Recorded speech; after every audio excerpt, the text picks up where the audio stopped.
Good morning, Wildcats. Today's Wednesday, February 13. Style Swap Day. I'm Miguel. And I'm Jensen. Stay tuned for news about the first Black Basketball League, Venezuelan aid blockade, and a segment on the measles outbreak. All this and more on this week's World News Wednesday.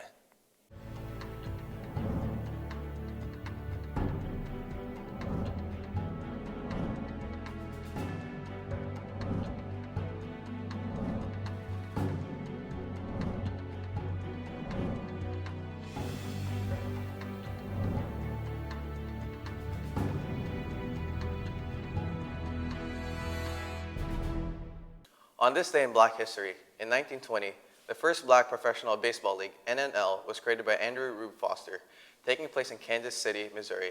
8 member teams in the South and Midwest played in the league until 1931, where the league was disbanded due to the economic pressures of the Great Depression. The NNL was the first American baseball circuit to achieve stability and last for more than one season. Because of this, Foster is now considered the father of Black baseball. Now to world news. Last Friday, a truck full of relief items such as food and medical supplies sent by the U.S.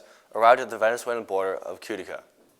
However, Maduro and the military have blocked the bridge that the trucks would have to cross to get into Venezuela.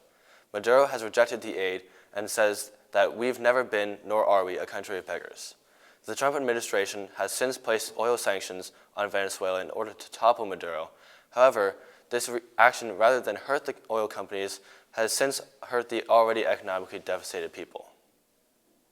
After many months of discussing with the Taliban leaders, U.S. negotiators say that they have reached an agreement with the Taliban on key issues. However, peace talks are far from over. A principal framework agreement has been reached. However, a long agenda must be addressed in the months to come. The U.S. envoy hopes the final deal is fully together before Afghanistan's presidential elections in July. In Texas, William Brown, who is 24 years old, died of a stroke caused by a severed artery from an exploding vape pen.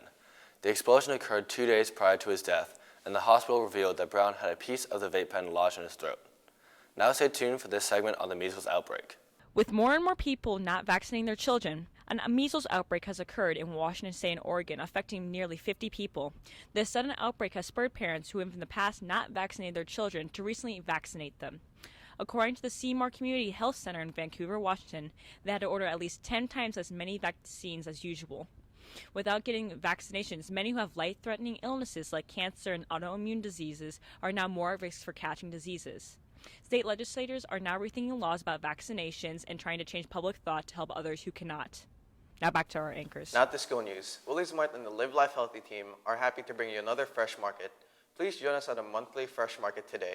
Come get free fruits and veggies in the courtyard, outside the cafeteria during A and B lunch. Winter Park Baseball and Softball are selling coupon books as a fundraiser. The books go for $25 and have huge savings. If interested, please contact a player. Students, there's a drone club meeting after school today. Come stop by if you want to fly with them. In sports news, the Winter Park track team has their first meet today at Trinity Prep, and the girls lacrosse team has their first game today as well. Good luck to our Wildcats. Well, that's all your news for today. Updating you on the world every week, this has been your World News Wednesday.